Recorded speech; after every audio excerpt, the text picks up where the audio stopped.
Hi guys. So karon kay ako mangungkuan kung nakita niyo nga ako ang tempered glass buak-buak na. So akong ilisan. Kanira akong gamit ID. Sa wala nakabalo kung unsaon pagtangtang, ID ra inyong gamiton para di bitaw siya magbuak-buak man siya normal pero pang ID inyong gamiton, mas safe ang iyang screen sa inyong cellphone.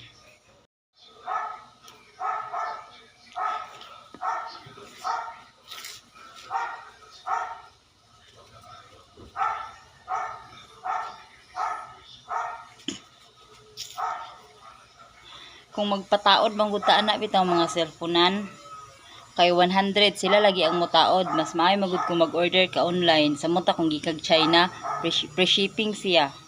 Dayon buy one take one pag yun. Mas barato yun, mas makatipid ka. So kani akong ibutang kani Meet 99D. Kuha siya ceramic. Anti-fingerprint, dayon anti-peeping siya. Maski pag nakay tapad, dili siya makita. Kung yung mga iskandal, mo iskandal cellphone, rin maglantalantaw mo na itawo. Okay ra, safe kay kili makita si mong tapan. So ang sulod mao ni dash absorber o kaning wipes pang-uga og sa basa. Dara ang tempered glass. Anti-peeping siya. Oh, kita ninyo. Di gid siya makita kung sa kilid. Git gid siya. Sa ato na itaod.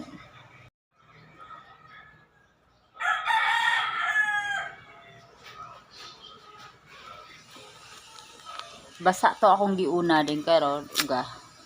Ay, dala, uga. Pero tapusan ako siya ganiha og tissue.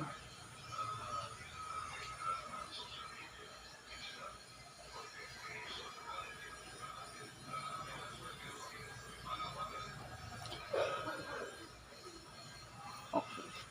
Dayon atong isunod ning kuan kani dash absorber. Atong kuan ng tangtangon. Para man ni siya sa mga kuan good. Tira bitong abog-abog nga ni milit. Ana ra na siya ana.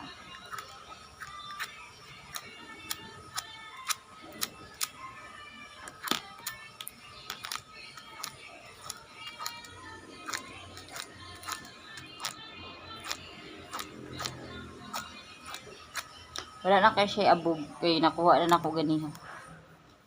So mo ni ato anang itaod. Tanawa safe good kaayo siya kay tanawa o baga kayo iyang kuan sa ilalom. Kung inyong nakita daraw, baga kayo. Ato anang itaod.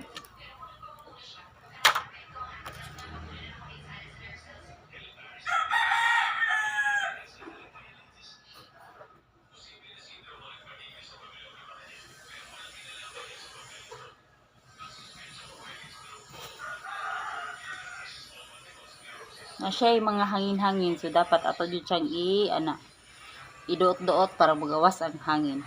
Gawas ng hangin iotot niya. Ayan. Ayan.